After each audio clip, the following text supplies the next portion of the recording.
Good morning to everyone. We also would like to thank our visitors for joining us this morning, and I hope for the whole day as we continue to worship our God. Now, perhaps you will be asking me, why did I choose this topic for our Sunday school?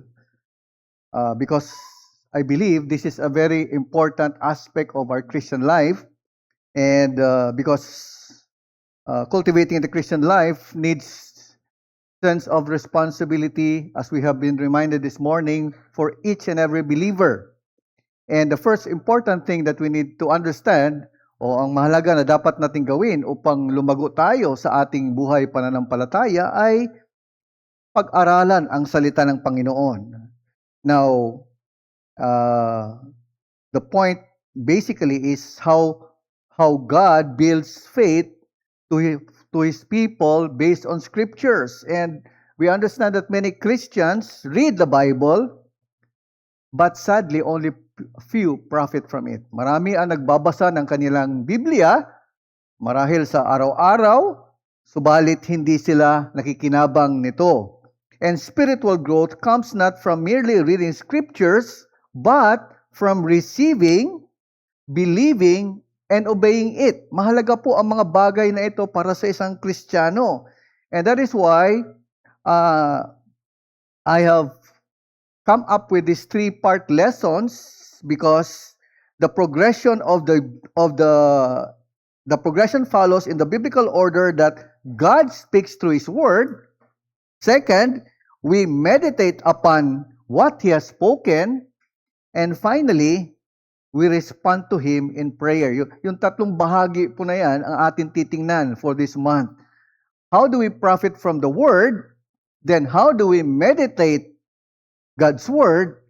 And how do we bring back the meditation that we've had in order to bring it to the Lord in prayer? So tatlong aspeto ang gusto nating tingnan sa buwang ito sa ating Sunday school. Perhaps this is a very basic lesson that we need to understand, but it is very important. Marahil isang nagtulak sa akin na ituro ito ay dahil part of the understanding I went through the oversight is the need for us to put emphasis on each and every member of our church to understand or to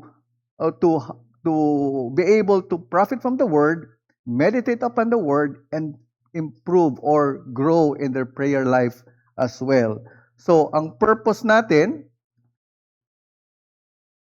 okay, let's identify our purpose so that we can be on the same page and move forward accordingly. So, to move believers beyond merely possessing Christian knowledge is important, but to build beyond merely possessing Christian knowledge towards deep communion with God, spiritual maturity, and practical holiness. Ito yung ating layunin sa pag-aaral na ito. And we will look into three aspects and maybe come up with a very practical application so to demonstrate how we go through this. And sa handouts nyo, nasa likod yung ating practical application. We will try to look at it later if we have time. But let us look as to why God gave us His Word. Unang-una, God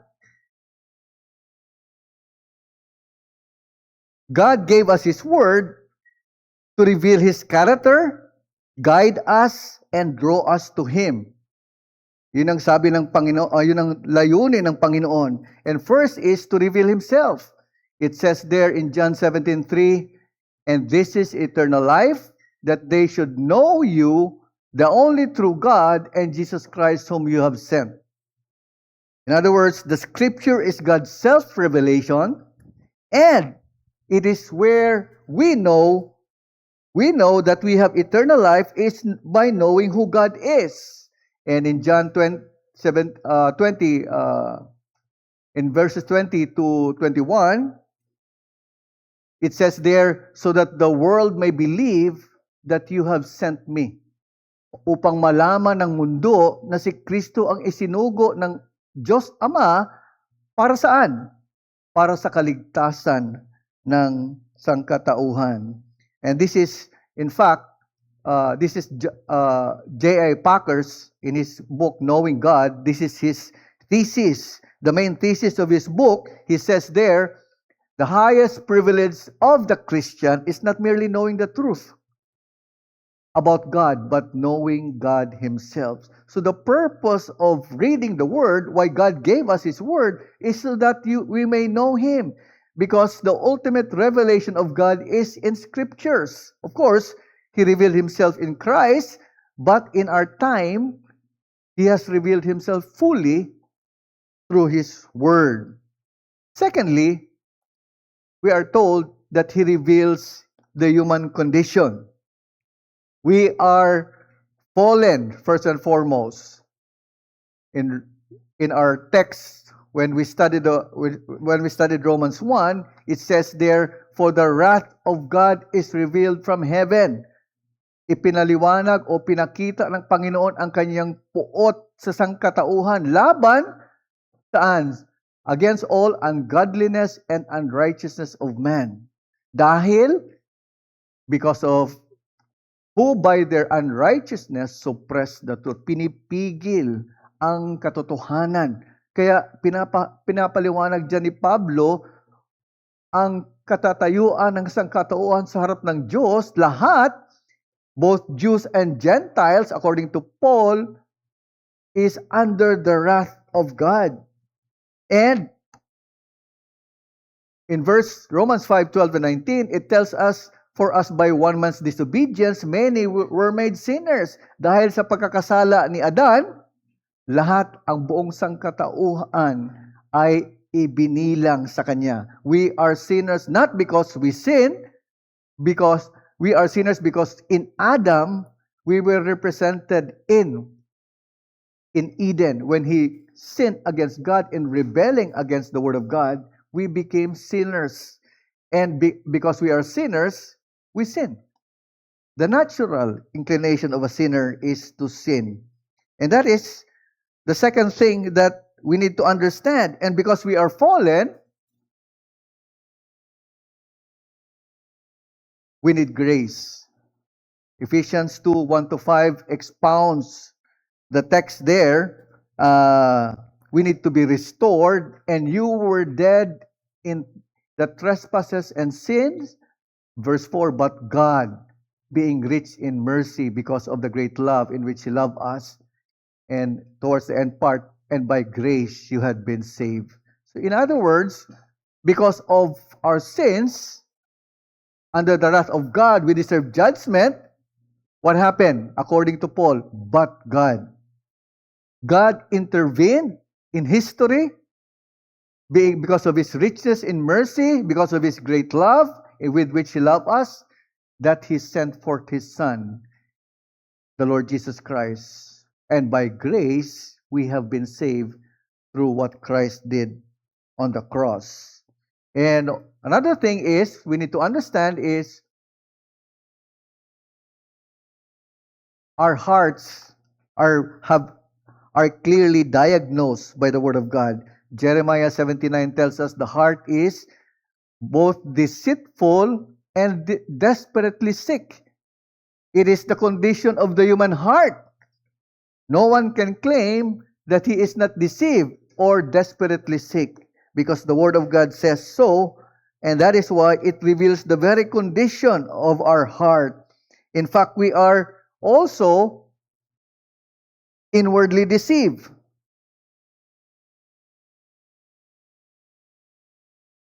For from within, out of the heart of man come evil thoughts, sexual immorality, theft, murder, adultery, coveting, wickedness, deceit, sensuality, envy, slander, pride, and foolishness.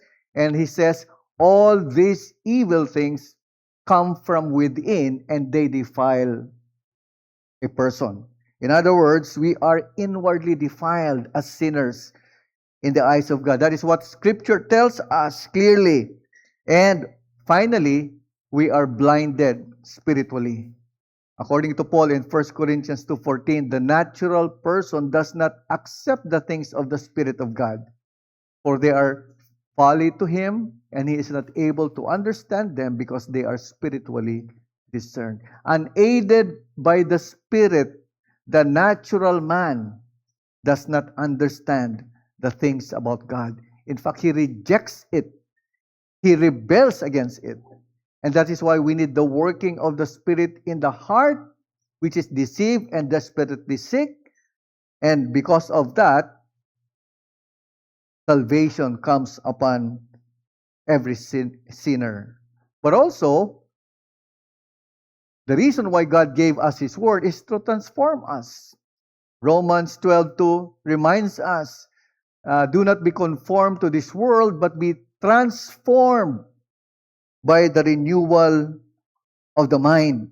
According to A.W. Pink, he emphasizes that the Bible was not given merely to increase information. Yes, we can read the Bible and get information and profit from it, but it was given to produce transformation, according to Paul in Romans 12, verse 2. And so the question is, am I reading the Bible to know facts, or to know Christ Himself? Again, if we want to know facts from the Bible, it will be profitable for you. But the more important question is, so that you may know Christ Himself. So Scripture was not merely, or was never merely given to enlarge our minds. Hindi lamang ito binigay, ang salita ng Diyos ay hindi lamang binigay upang magkaroon tayo ng kaalaman sa ating mga kaisipan, but to transform our hearts, according to Paul. And we all, with unveiled face, beholding the glory of the Lord, are being transformed, there's our word, into the same image from one degree of glory to another, for this comes from the Lord, who is the Spirit. So, transformation is the reason why God gave us His Word, not just merely information.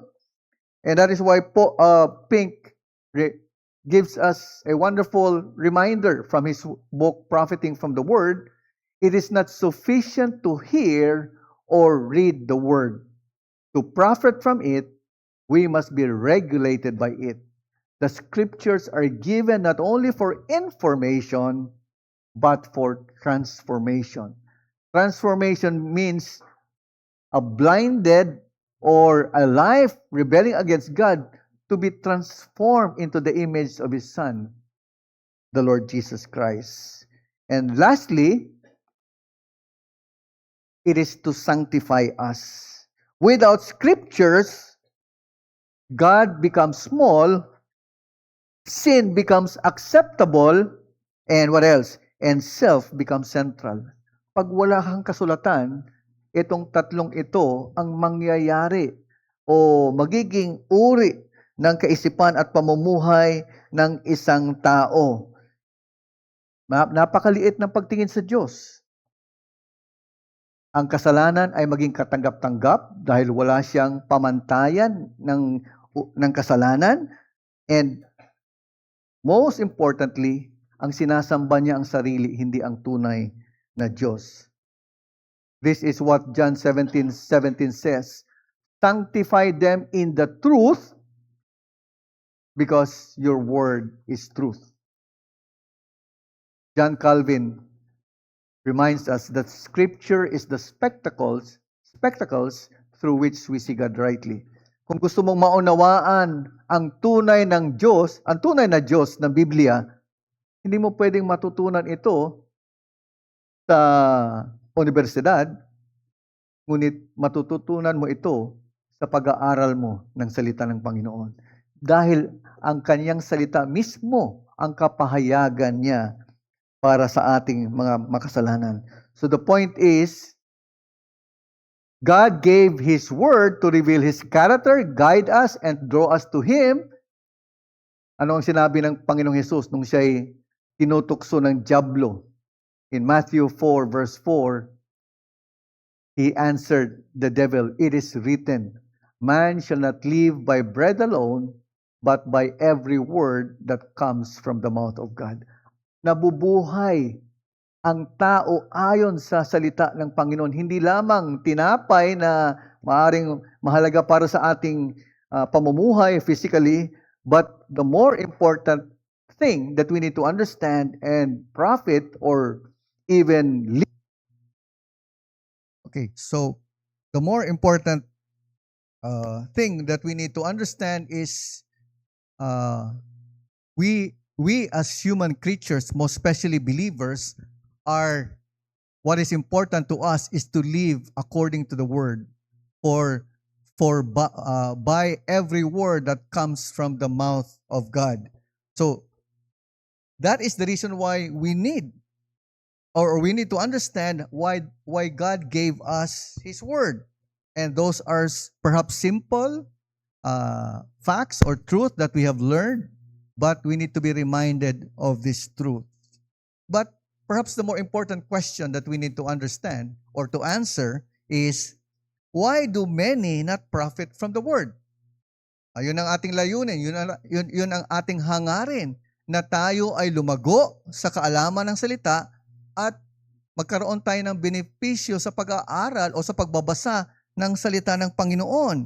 And failure to profit from the word isn't just about not reading. Of course, kung hindi ka nagbabasa ng salita ng Panginoon, ay paano ka magpa-profit? Or you read the word of God far between, or once in a while, as you wish, kung ang damdamin mo, ang emosyon mo ay may hangarin na matuto o mayroon kang problema, marahil babasahin mo ang salita ng Panginoon, it would be good, but many times that is not the only reason, but it is due to other reasons as well. And A.W. Pink in his book, Profiting from the Word, has several things to tell us about. Unang-una,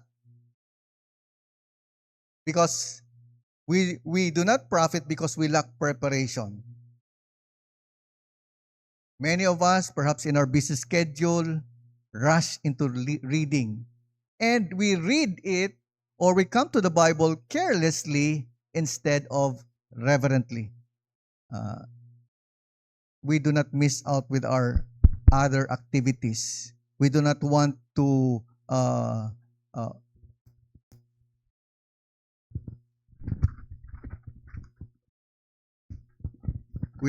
miss out with all those daily activities that we have. And so in order for us to be on time with our various appointments, we heard what is sacrificed is the reading of the Word of God. We rush into reading because we want to be early in our school requirements, or even to attend our classes in school, and even to be on time in our offices.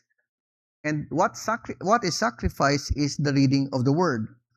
And so he asks why so many believers gain so little from Scripture despite reading it regularly. Pink says that they come to the Bible carelessly instead of reverently. So before reading, there must be a preparation of the heart. Kailangang ihanda natin ang ating mga puso sa pagbabasa ng salita ng Panginoon. And that is why the next important thing is prayer. Dahil walang pananalangin, hindi tayo naihahanda sa ating pagbabasa ng salita ng Panginoon. And Pink there tells us we must beg God to write His Word upon our hearts if it is to profit us.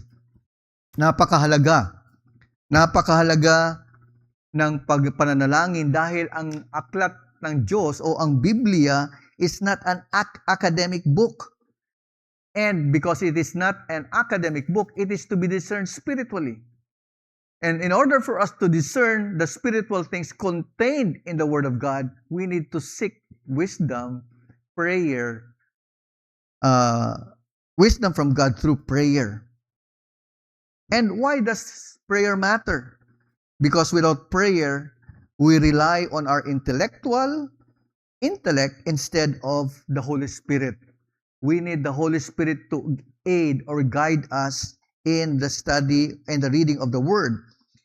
Because we need to seek information rather than communion. And we read with self-confidence instead of humility. And that is why prayer reminds us when we are on our knees, we are humbled at the thought that we approach God, and when we pray, we seek His not only information but communion with God. Not rely on our self-confidence but humble ourselves before God. And prayer is the believer's way of saying, Lord, you are the author, teach me what you have written. Diba? Minsan maraming problema in before, lalo na sa mga text messages before, mahal, siyempre, wala pang masyadong call, then mahal, when miscommunication or failure of communication occurs because when you text, you cannot express, some do not know how to express themselves clearly through text messages. Kaya merong mga miscommunication or failure of communication. So if you are unsure, what do you do?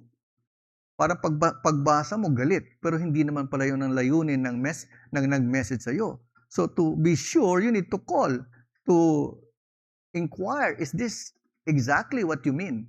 Ito ba ay paggalit ka ba sa pagmensahe mo sa akin? To be sure. And in the same way, to prevent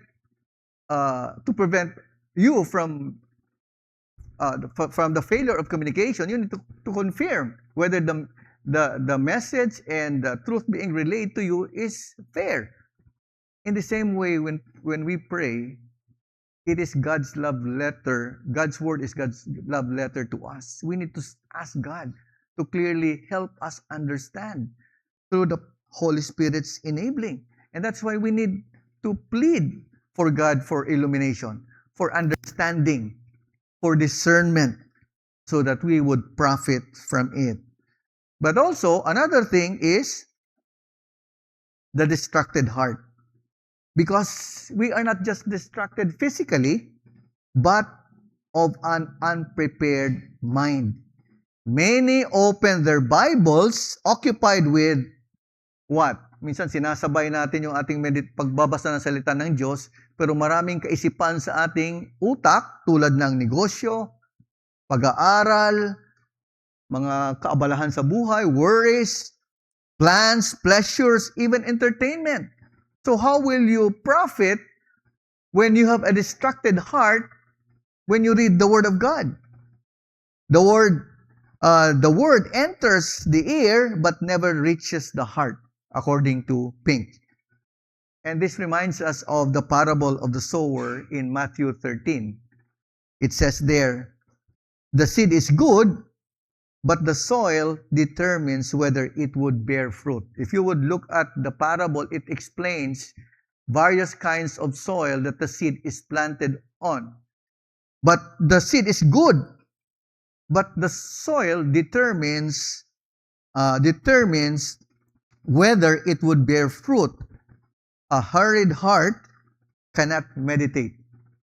A divided heart cannot concentrate. And a worldly heart cannot delight in God's truth. Yun yung pinagkakaiba ng uri ng lupa kung saan itinanim ang tama o ang magandang buto. And of course, let me give you a very simple practical preparation. First, before reading the Bible, quiet your heart. Like what we mentioned a while ago, put away distractions, slow down. Diba? Alisin mo muna, concentrate. Second is, pray for illumination. As Psalm 119 verse 18, you can pray this psalm, it says, open my eyes that I may behold wondrous things out of your law. Is this the way we approach reading the Word of God? Do we seek the Lord? Do we plead for the Lord to open our eyes so that we may behold wondrous things from the very scriptures that the Lord has brought us face to face with? But of course, we need to examine our hearts. And what do I mean by examining our hearts? Am I willing to obey whatever God shows me? Handa ka bang sumunod kung ano yung iuutos ng Panginoon sa iyong pagbabasa? May kahandaan ka ba sa iyong puso't isipan? Is there any sin I need to confess? Am I reading to know God or finish just the chapter that you're reading? Or even a couple of verses that you're reading? And Pink here would insist that a rebellious heart can read much scripture and yet profit little because it has already decided not to submit to the word. Kung wala kang kahandaang tumalima, sumunod, magpasakop sa salita sa iyong pagbabasa, what do you expect? And you need to examine your heart because it was meant for you to profit, to grow, to be taught, yet with a heart rebelling against the word of God, what profit will you expect? And perhaps that is one of the reasons why we are not profiting rightly from the word of God. And of course, the second aspect is lack of faith. According to Hebrews 4:2, for good news came to us just as to them. But the message they heard did not benefit them because they were not united by faith with those who listened. What was the writer of Hebrews telling those people back then or telling us now? The question we need to ask ourselves is, do I believe what I read? And the Israelites here did not profit because they did not believe. Yun yung paliwanag na may akda ng Hebreo. The problem was not the word, but the hearers. Ang tagapakinig ang problema ayon sa sinusulatan ng may akda ng Hebreo. Faith is more than believing the Bible is true, but trusting what God says is true. Yun ang ibig sabihin ng pananampalataya, pagtitiwala sa sinabi ng Panginoon sa kanyang salita. When faith is absent, the reader becomes a critic rather than a disciple. Di ba? Ikikritik mo ang salita ng Panginoon, lalabanan mo. He evaluates God's word rather than allowing the word of God to evaluate him. Di ba? The word of God is like a sword piercing the soul, the heart. And when ang ating kaisipan, ang ating kaugalian ay ini-evaluate natin ang katotohanan ng salita tulad ng mga skeptic, tulad ng mga tumutulig sa salita ng Panginoon, kaya hindi sila natututo, hindi sila nakikinabang. Subalit may mga Kristiyano naggayon ang kanilang kaugalian sa pagbabasa ng salita ng Panginoon. Rather, let Scripture evaluate your heart, your very self. Marami sa atin nagpapatingin sa ating mga doktor pag tayo ay nagkakasakit. Di ba? Hinahangaan natin ang doktor para magbigay ng evaluation sa ating sarili, sa ating kondisyon, maraming mga exams upang maintindihan niya kung ano yung karamdaman natin at nagbibigay siya ng reseta. Di ba? Nagbibigay siya ng prescription and nagre-reseta. May tiwala tayo sa doktor. Pero anong saysay ng tiwala na yon kung hindi mo naman susundin ang kanyang nireseta at iinumin mo yung gamot? Ganyan din ang sitwasyon pag ikay nagbabasa ng salita ng Panginoon. The spiritual surgeon speaks to us through His Word, but because we lack faith, like the writer to the Hebrews speaking to the Jews back then, the Hebrew people, we do not profit because we do not trust or put our faith and trust in God who has written His Word so that we may profit and learn from it. And thirdly,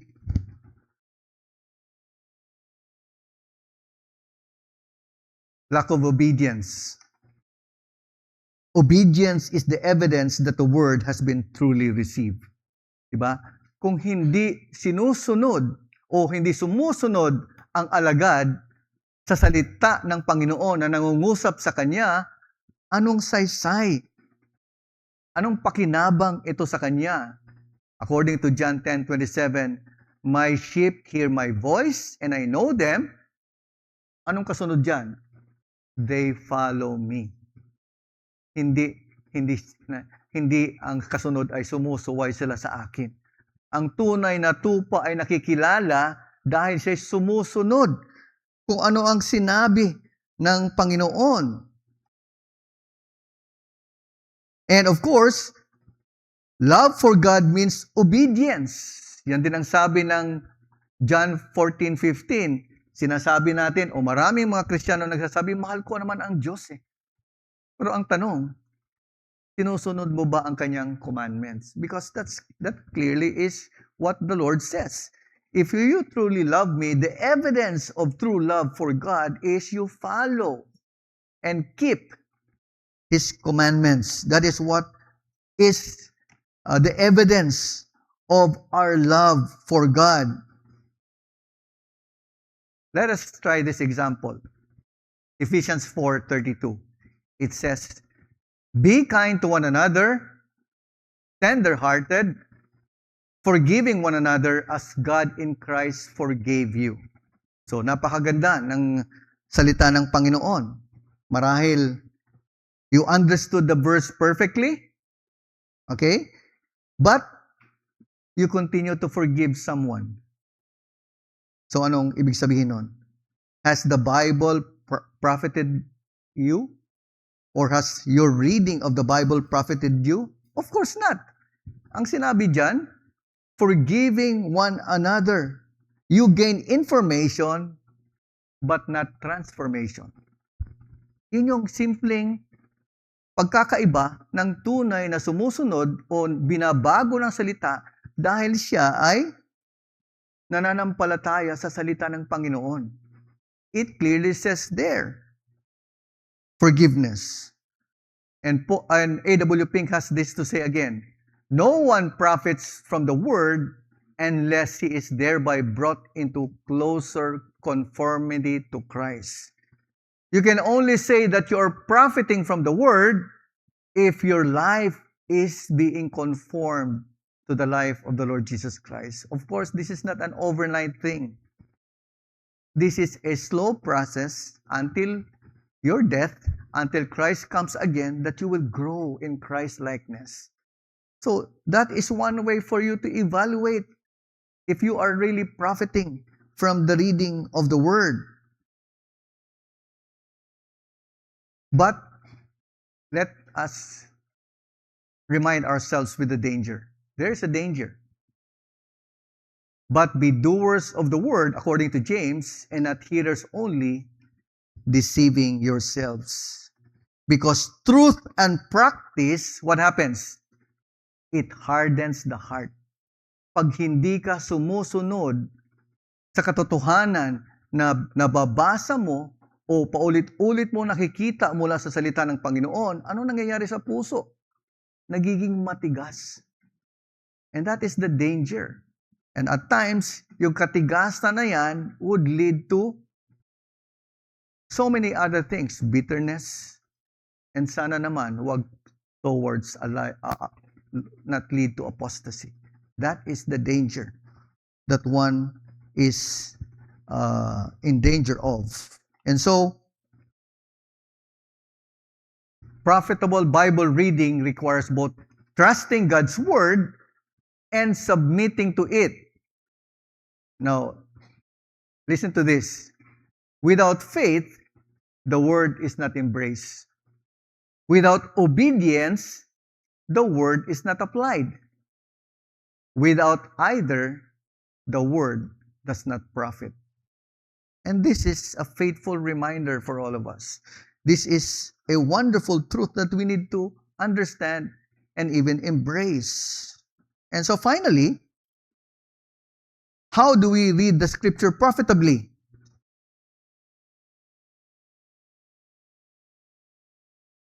we have these 4 things that we need to remind ourselves. Read the passage carefully several times.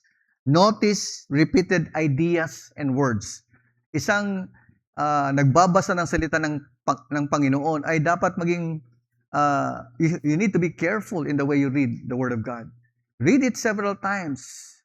Dahil, lalo na ako, mahina ako sa kaunawaan, perhaps because of my aging, my growing old, I need to read it several times for me to understand and to really grasp the truth and the principles embodied on it. But one important thing is we need to be careful to listen or look into ideas mentioned or words repeated because it helps us understand the word. So we need to read prayerfully. Reading prayerfully means asking essential questions. Okay? What does this reveal about God? What does this reveal about me? What does this reveal about Christ?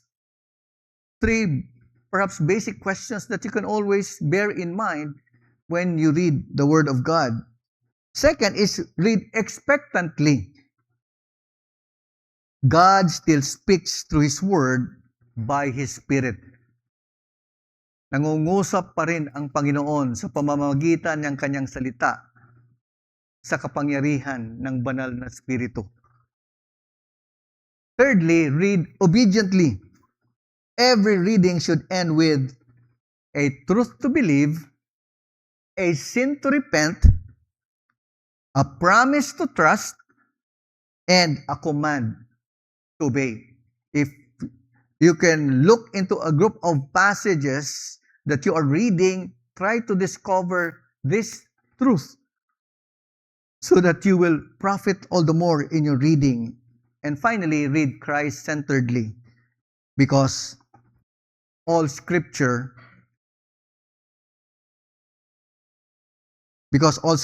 points to Christ. That is in Luke 24:27.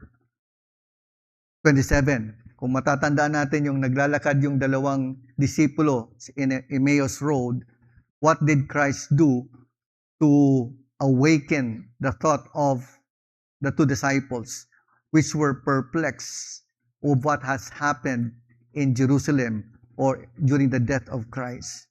And Christ there, Himself in His resurrected body, informed them, told them about who He was from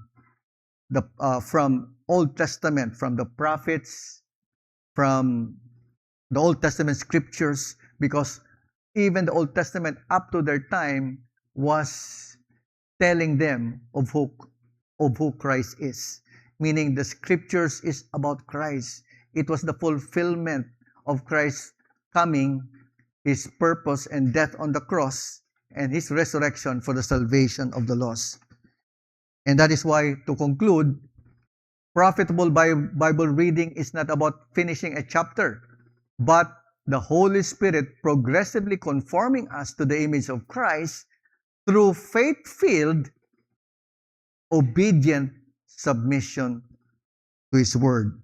Yan ang layunin ng pagbabasa ng salita ng Panginoon. Yes, perhaps you will read the Bible. You're reading the Bible now from cover to cover just to get yourself to understand the whole Bible in totality. That is profitable, but if you would heed the things that we have discussed, it would be more profitable for you as you read the Word of God. But let me illustrate this. I put this illustration or the application so that I may be able to provide an example for us na sa likuran ng inyong handout, maybe to aid you in your reading of the Word. Since we have time, let's go through it quickly. So, magkaroon tayo ng exercise. Philippians 2:3, what does it say there? Do nothing from selfish ambition or conceit, but in humility count others more significant than yourselves. So, if you have that scripture before you, and you are reading the Word of God, let us try to apply the simple principles that we have learned to understand deeper. So we need to carefully read it as many times over so that you will immerse your mind with the thought of this verse. Then ask this question. What is Paul actually saying? And the answer, if rightly understood, believers are commanded to abandon selfishness and imitate Christ's humility. Yun yung tinuturo ni Pablo sa talata na yan. And after that, you can ask reflection questions tulad ng ating pinag-usapan kanina, what we discussed. What does this teach about God? The Son willingly humbled Himself. Christ is not self-seeking, and God values humility. Yun yung tinuturo ng talata na yon. And so, the application is, the God I worship is humble and gracious. Upang maunawaan mo at makilala mo kung sino yung Diyos na iyong sinasamba o yung binabasa mula sa kanyang salita. The next question we need to ask is, what does this teach about man? We naturally think about ourselves. Di ba ganyan tayo? We have selfish ambition, and the danger is, and pride is deeply rooted in the heart of man. And how do we apply this? My greatest problem may not be external circumstances, but internal pride. So sa pagbabasa mo sa mga katotohanan na yon, teaching about the nature of man, you understand yourself better based on the Word. Third, what does this reveal about Christ? Christ willingly left heaven's glory. He became a servant. He even obeyed unto death. That was the purpose of Christ's coming, to save sinners. And how do we apply that? The God I worship is humble, gracious. And what command must I obey? Count others more significant than yourself. Serve instead of being served, and put away selfish ambition. Diba? Yan ang utos. Ayon sa sinabi ni Pablo, I must deliberately seek other person's good before my own. It teaches us as believers what we must do as a result of the reading of the Word. And finally, what promise or encouragement is here?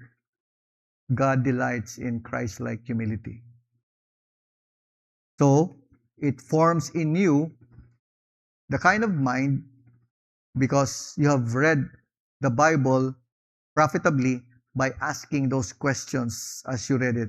And as a summary, perhaps you can summarize your thoughts as you read the text. Today, I learned that Christ humbled Himself for sinners, that pride remains in my heart, and that God is calling me to serve others sacrificially. And when you go through the process in your reading, it becomes a profitable reading for the soul. By the way, this is still not meditating. We will differentiate next time what meditation of the Word is. That is our second lesson. This is just a simple way to guide and aid us in our reading of the Word for greater and more profitable purposes and intentions. So, I hope this is helpful for us. As I've said, tulad ng sinabi ko kanina, maraming Kristiyano ang nagsastruggle sa tatlong bagay na ito. These are basic disciplines that we need to develop. Reading the Word, meditating the Word, and praying the Word. And I hope in a simple way, in a more practical way, we have illustrated and provided some helpful truth for each one of us to profit really in our reading of the Word for our Christian to cultivate our Christian life. And this ends the lecture. So, any questions or thoughts? Or maybe perhaps you can share your experiences in your reading of the Word, and maybe how this can be of help to you in your to help enable you to grow in your knowledge of the Word of God. Any question, Sister Jean? Thank you. Thank you for the lesson, Pastor June. Um, the reason why we do not profit, as discussed, is looking at ourselves individually, an individual believer or Christian. But the Word of God, we also do, from my point of view, we also do not profit if we only apply it to ourselves, because we are part of the body of Christ. Therefore, we can also profit from the Word of God if we ask questions. In what way does this apply to us as a body of Christ, as church, from personal to ecclesiastical, from Communal. or communal, or from individual believer to the church, the local church, and even universal church. So maybe those questions can also be included. Last time I remember what Pastor Noel said, that the truth unites, and the error divides. The truth is when we are co-oriented, and like what you said, when we are prepared to obey what the Word of God is saying. So if we are prepared and we are humble enough to follow what the Word of God is saying. So that's, I think, when we are united by the truth, because our stance, our position is always to follow what the Word of God is saying.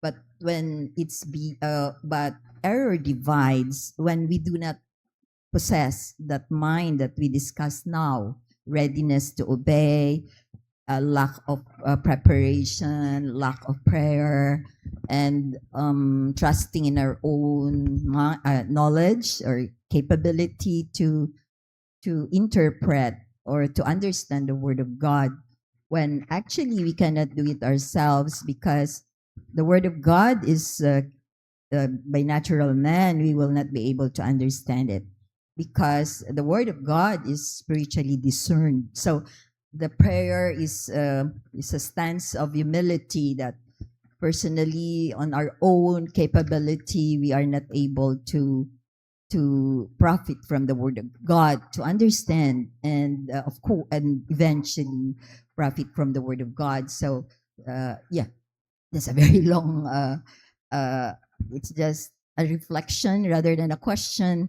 That the circle may be broader. It's not just the personal circle, but profiting from the Word of God also extends beyond the personal, and it extends to the congregational, to the ecclesiastical, to the church, local and universal. Thank you. Yeah, I agree. I agree with your reflection and observation, Sister Jean, because if we go back to the two commandments that the Lord Jesus Christ summarized, He said, "Love the Lord your God with all your heart, mind, and soul." The second commandment is to love others as yourself. So it is not only for you to profit from the reading of the Word, but to apply the Word in practical ways in your relationship with the brethren. And definitely there will be specific passages that you will be reading and meditating upon that would give you specific instructions on how to apply it in the context of the local church or in the body of Christ. And it is important. And but before you go to that situation, first and foremost is you need the heart.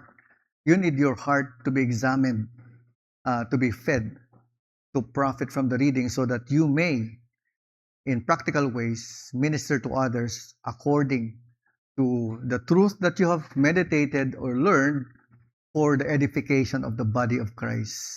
It is both our duty, and that is why we are in a church, why we are in a community. That's why we have the covenant, because we have duties as members of the body in our mutual growth and to give glory and honor to God.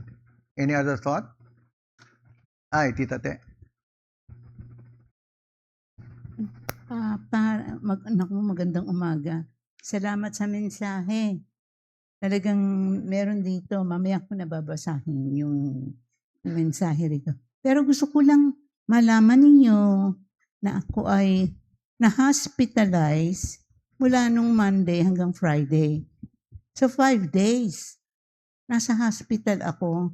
Nagpapadala ako sa Kalamba pero dinala ako dito sa dahil yung nagdala sa akin para mas malapit sa kanya kung dadalawin niya ako. So, dinala ako. Talagang masakit. Masakit talaga yung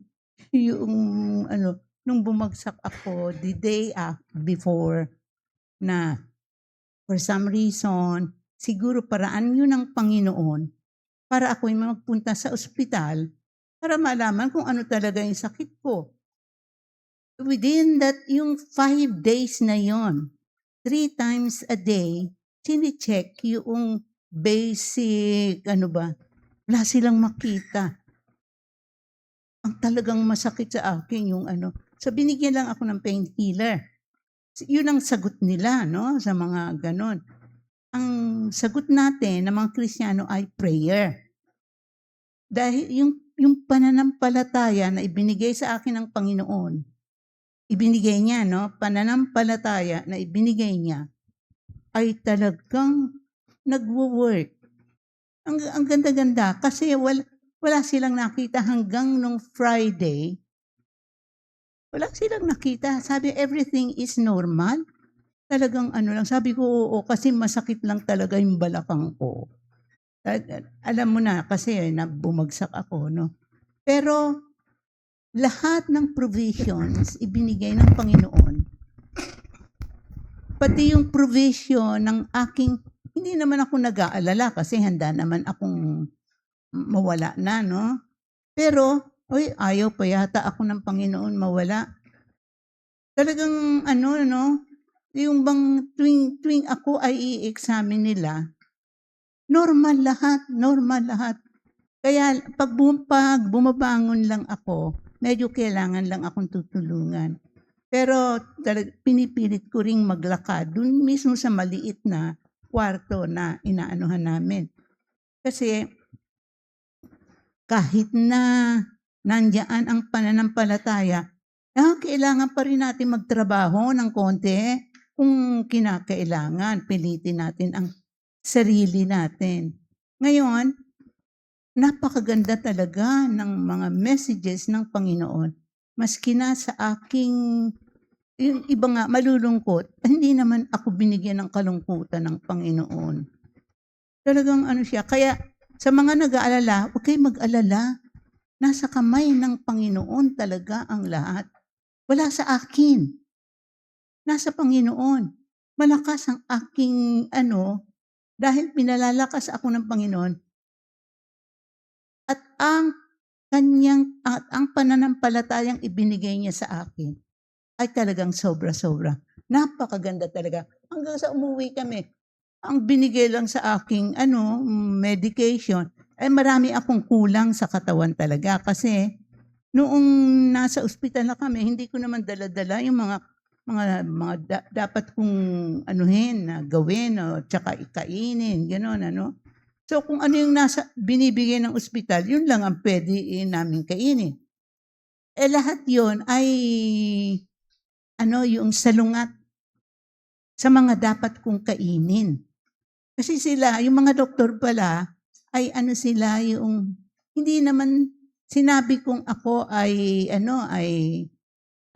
yung natural, Pero sila, iba, kailangan nila ng Western medication. Kaya lagi akong binibigyan ng pain reliever. Naka-dextrose ako for 5 days. Tapos, maski nang tinanggal yung dextrose, ganun pa rin ang aking pakiramdam,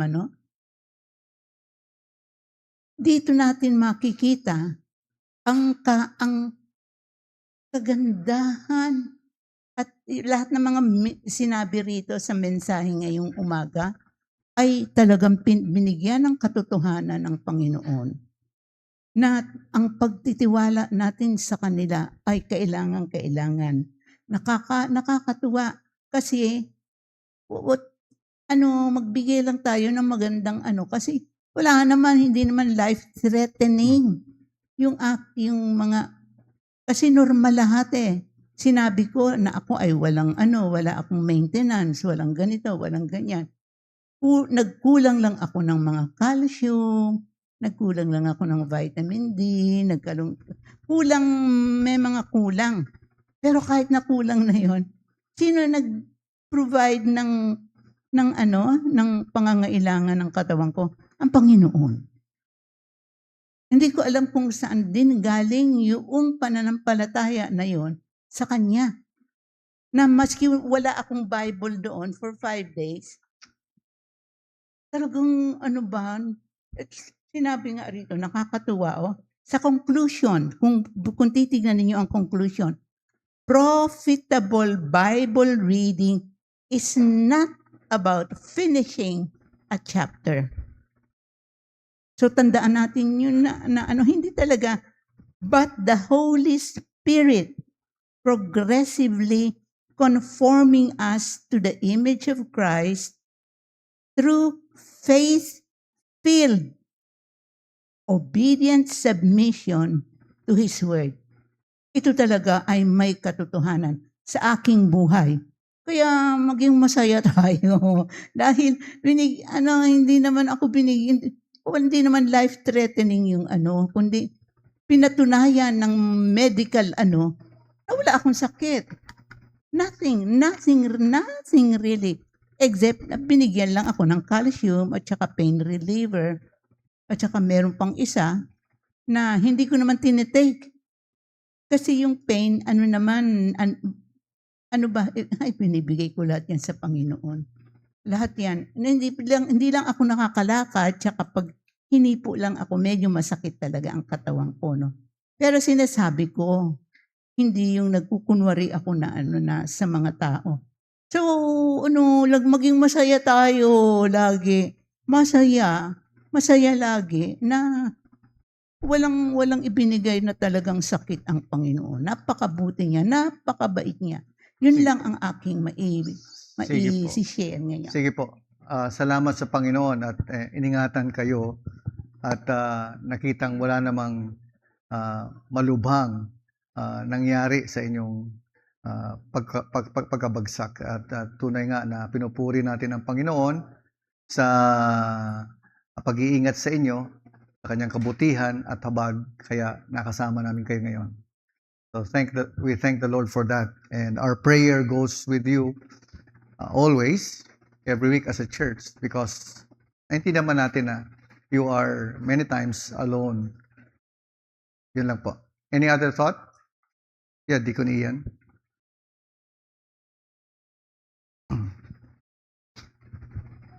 Thank you, Pastor, for the lesson.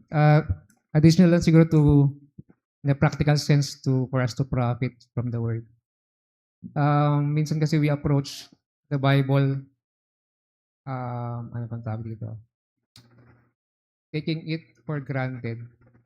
Kasi we have to understand, yung Bible kasi is collection of books, and it was God who spoke to this men from various times, and it took about, I think, thousands of years before it was collected into a single collection. And if we approach the Bible and not knowing na iba't iba pala yung genre or nature ng books, we might not profit because we are reading from the wrong perspective. Kasi meron diyan historical accounts, merong prophecy, merong gospel, merong epistles, may poetry, so iba-iba. So we have to, kung paano tayo bumabasa ng ibang books ng ganun ng nature, we have to apply the same when we come to the Word of God. Kasi ang mangyayari, if mali yung ating approach, we might be attributing promises na hindi naman para sa atin. For example, yung very common dyan is yung Jeremiah 29:11. For I know the plans I have for you, says the Lord. Plans to prosper you and not to harm you. Plans to give you hope and a future. Madalas yung makikita yan, parang ito yung life verse ng ito yung life verse ko.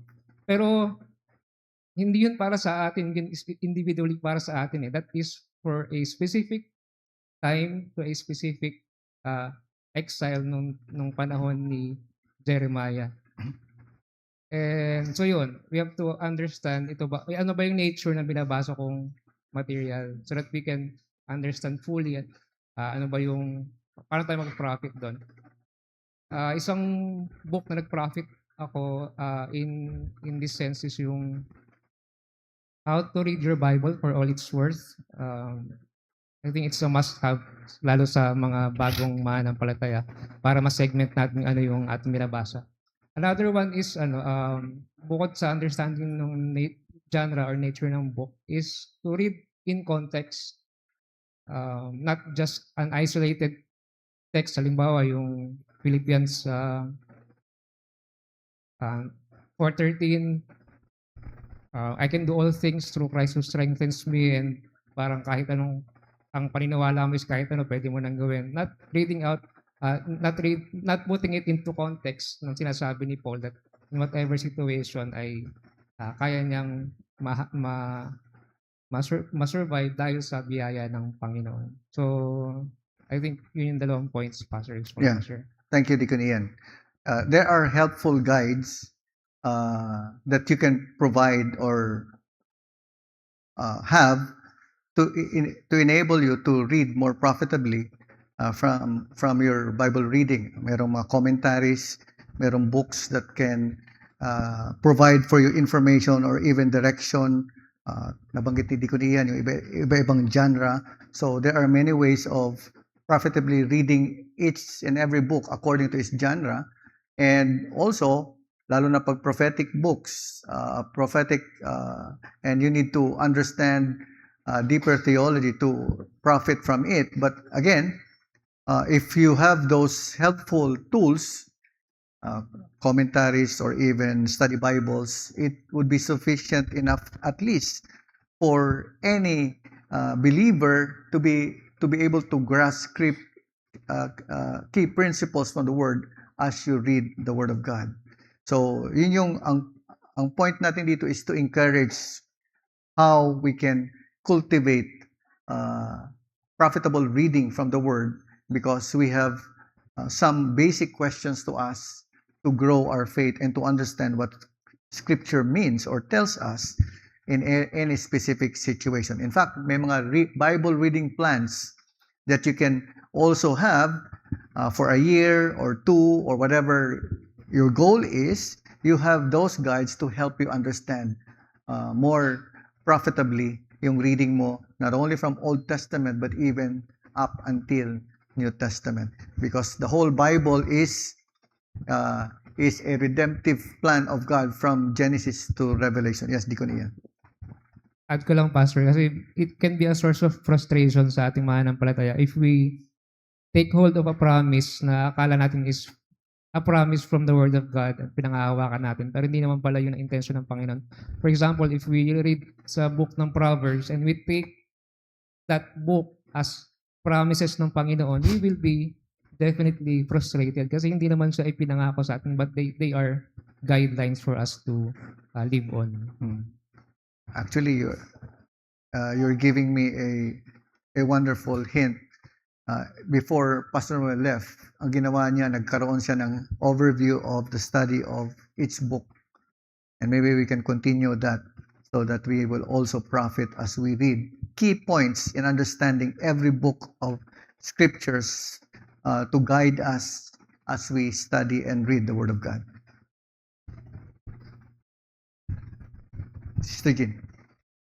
Related to that, Pastor Juno, before you said that, nung na-mention ni Deacon Ian about these books are situated in different genre. And that time, when Pastor was about to complete his tour of duty, I was asking him whether we would have the opportunity to review, because we've been taught, I mean, those 44 years at the beginning, it has been taught to the church. Ay, ako na lang yata at si Glenn ang natira, and Deacon Glenn. And so, and then in between, nagkaroon din ng mga ganun discussion. So my question nga is whether we have a plan to do so, study the different genre where these books are situated, because that would help us understand and profit from the Word of God. Yung I don't know how it will be done, but that would definitely help us. Ang answer ni Pastor noon, sabi niya, maybe in the future, but he was already preparing na nga to complete his tour of duty in the church. Yung sabi niya, better for the church to review the distinctives. Kaya yung distinctives natin and doctrinal beliefs. We had it, and also yung call for the ministry. Pero ano lang ako, na I was glad to hear the hint, you said, the wonderful hint that you have to make it as a lesson, as a Sunday school lesson for the Yeah. church. If we can have this. So moving forward, we have several possible lessons that we can embark on in a Sunday school lesson to equip ourselves. Tita Emma? I have been a Christian for 50 years. Parang nagka-count ako ngayon. And I think one of the most important things that was taught to me, not in this church, but in a previous church, was how to use a study Bible. And napaka-basic nung hermeneutics. Kasi it gives you a background of how to understand every book. Yung, if you go to a book, paano may intindihin? Siguro yung kwan yan, audience niyan, what time it was written. And I think, naging kwan yun, that's why I was able to go deeper into the Word because of that initial introduction to how to unravel, how to, kind of open up the Word of God para mas maintindihan mo. And when I look back, kasi dito, I'm really so thankful kasi talagang nag-deepen yung understanding ko of the Word of God. Pero those basic things I learned in a previous church. So tinuruan kami kasi noon pinopromote yung NIV Study Bible. And some people came to our church to orient us how to use it. And even the pastor did some lessons on it. So Old Testament study, New Testament study, pero yung hermeneutics, basic pala yun. So siguro we can start there. And I think we should put it while you're doing evangelistic Bible studies for those who we would like to attract to the faith. After they are in the church, there should be lessons for the new believers, how really to use the Bible. I have been using yung reading plans for so many years. Parang gusto ko lang to read through the Bible in 1 year. Pero at a certain point, hindi na siya naging beneficial sa akin. Parang gusto ko na ibang method. Paano ba? So somebody gave me a devotional by Paul Tripp. Somebody gave me that. And then it started with the reading, na very practical. You can resonate with the situation. And then at the below, nakalagay doon, for further encouragement, read this. So a chapter in the Bible, which I found now more refreshing, so you really have to play with a lot of methods, how to inspire yourself to continue reading as you go on with your Christian life. Kasi kung nakapako ka sa isang method, mabobore ka talaga at magpaplato ka. So dapat i-discover mo what works for you and what will give you more parang yung taste buds for the Word of God that you will be excited. So I'm so glad na yung excitement na yon of going into the Word right now as we go through this thing that happened in church. I really go back to the Word. I go to the Word for my direction, for my wisdom, for my inspiration. Lord, talk to me. How should I respond to this situation? Kayo po ang mag-guide sa akin. I'm willing to obey what you reveal to me. So, ganun lang. Parang, as a person, you have to be on that level na kung ano yung pinapakita sa iyo ng Lord, sundin mo. Kahit na mahirap. So, I'm so glad na that habit has been cultivated, hindi naman sa pagmamayabang, no? Pero I think it's really a very important thing that we should have a good grasp of the word kasi hindi ka malilinlang. If the enemy will put some lies into your mind regarding a situation you're facing, you can always fight back with the sword of the Spirit. Tama. So, I remain steadfast in my faith, not shaken by any situation that the church may be facing, because I know that whatever the Lord will tell me to do, I will obey. So yun lamang po. Sige po, salamat. I think one of the upcoming Bible Teachers Retreat, one of the lessons will be about hermeneutics. So we will be having the Bible Teachers Retreat on August, and it is about teaching the Word, not only in Sunday school lessons, but even profitable for each and every believer. So yes, we are blessed in our time because we have several resources available, both online and hard copy, and that's why we need to get as much resources as we need, and so that our reading of the Word will be more profitable. Unlike sa olden times, noon bago pa lang ako na mananampalataya, talaga namang napakahirap, far between. I mean, not only expensive, but you can hardly find right materials for you to profit from the Word. But now, ang concern naman ngayon is discernment, to choose the right thing because ang dami naman. So hopefully we can provide you guidance as to the resources that you will be needing individually. Okay, so yeah. Tita Te. Because we will be having a lunch fellowship. Ano Oh, yeah, lang, go ahead. karagdagan lang dun sa sinabi ni Emma. Kasi nung ako ay bata pa, merong nagsabi sa akin, ngayon, mga 90 years old na siya. Pero buhay pa. Pero ang sinabi niya, ang Bible is like a cross. May vertical at saka may horizontal. Yung vertical tells us about who God is. Yung horizontal, it tells us kung ano ang nasa mundo at kung ano tayo. So sabi ko, sa aking Bible reading, talagang tinitignan ko kung ano-ano yung mga sinasabi sa Bible na talagang kaano-anuhan ng Panginoon. So, nandun siya, maawain siya, talagang very loving siya. Lahat ng mga magagandang na sinasabi sa Biblia, yun ang binibigyan ko ng tuon. Tapos, yung tungkol sa tao na horizontal, nakikita ko, ang tao pala ay makasalanan, ang tao pala ay ganito, ako pala ay ganito, ako pala ay walang kwentang tao, ako pala ay gano'n. So nakikita ko yung sarili ko as against the vertical nature of God. So yung gano'n na, kaya siguro, hindi maganda nga itong sinabi rito, profitable Bible reading. It's not about finishing a chapter. Napakaganda talaga ng mensaheng nito. At saka yung sinabi ni Emma na marami talagang nag-i-struggle sa Pero ganun pinaiksi nitong isang matanda na yung aking pagkakaalam tungkol sa Biblia.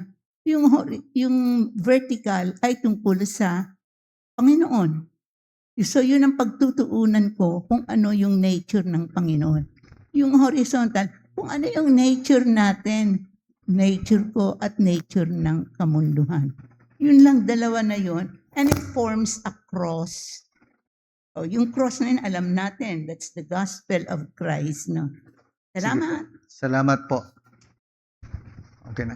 Okay, so let's close in prayer.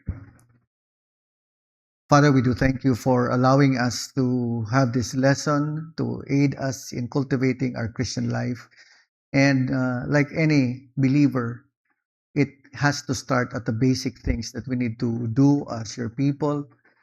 We are told to study the Word, and studying the Word profitably means understanding your purpose for your Word, and as well as understanding our tendencies as human beings, weak, frail, and unable to profit from it apart from the grace that you have granted to us. And so we pray that you, with this simple lesson, may you help this encourage us to embark on a profitable reading of your word, so that we may know you, grow in you, and that the Holy Spirit will work in us, so that we may learn to obey your precepts and your commands. So help us, dear Father, in this pursuit of growing our faith. And we are thankful because we can freely study your word unhindered, even not persecuted as others are in other countries, but free to dig into scriptures for the profit of our souls. So we ask that you would bless us. And we also pray that as we continue on with our fellowship, to the lunch fellowship, be with us. And may your name be glorified in our midst. We commit these things to you in Jesus' name. Amen.